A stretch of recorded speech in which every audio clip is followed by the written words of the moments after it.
Time for Small World of Sports with your host, Frank Wesley. Frank's special guest today is the coach of Boyle Heights Junior College, Mayford Cleats.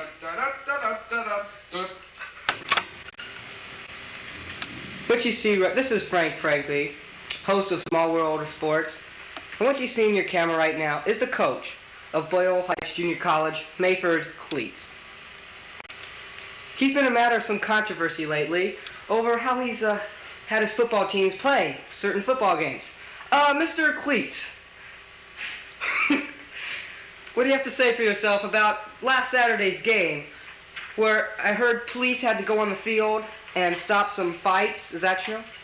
There were no actual fights on the field.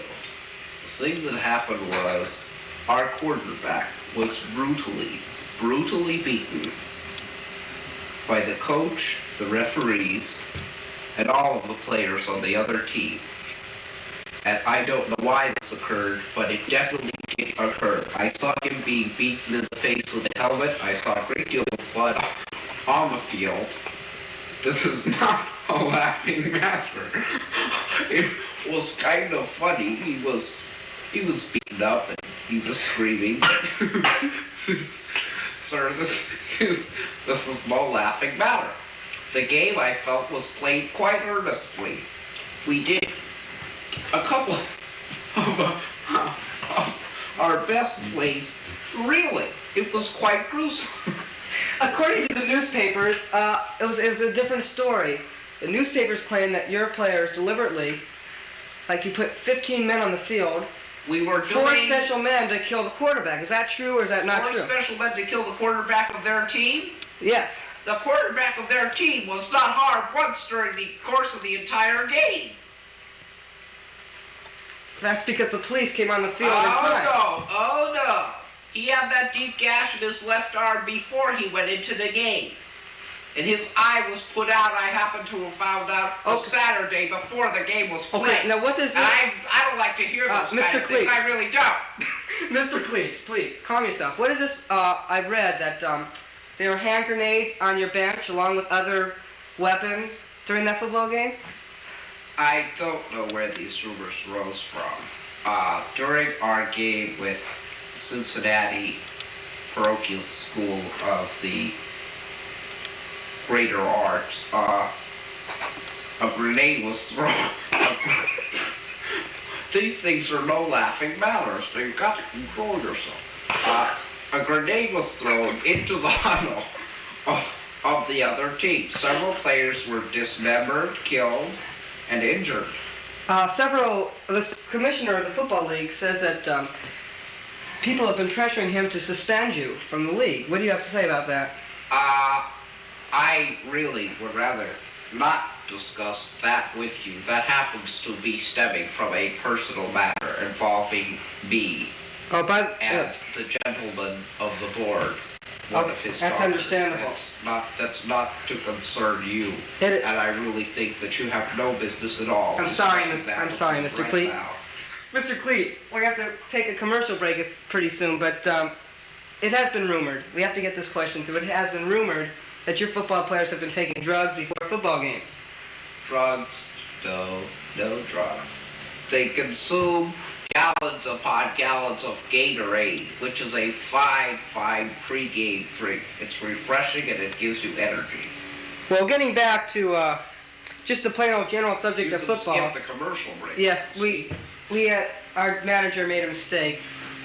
This is interesting. I noticed that you have a bunch of books in your hand. You are one of the most renowned coaches in the world, I must say.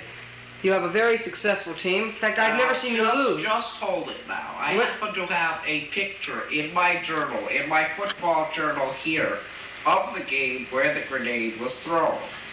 Now, if you'll notice, our quarterback was here holding nothing but the football. The football in this game, however, was rather smaller than regulation because there were some sets from our concessionary supply of football, and it's rather small, and because of the lighting in the stadium painted green, it is not a grenade. Now, if you will notice, in this picture, the explosion is going on. Several players are being blown away, and a few of the spectators in the stands are having their teeth blown out. This is like... You laugh, sir. You laugh, but this is no jestable matter. This is no matter I'm not laughing. I'm not laughing, Mr. Cleats. I think that you're taking you're treating football as a game of violence rather than a game. A picture, Mr. Cleats, is it true? Mr. Cleats, of our short end, Richard Schnutbacher. This is shortly, I guess, in the middle of the halftime. As you can see, a goodly portion of his nose and jaw have been completely blown away. Now, he continued to play in the game, and I felt did a fine job. With the half of his jaw blown away and his nose hanging slightly extended from his face but ready to fall off, he bit several touchdowns through. He's a good bite. He's got a good jaw. But Mr. Cleats, is it true that people say that you treat the game as a killing rather than a game itself? What do you have to say about that? A killing? Yes. The game of football is one of... Will you guys cut that out? Watch your goddamn ass. The game of football, I feel, is one of the greatest American institutions, and therefore...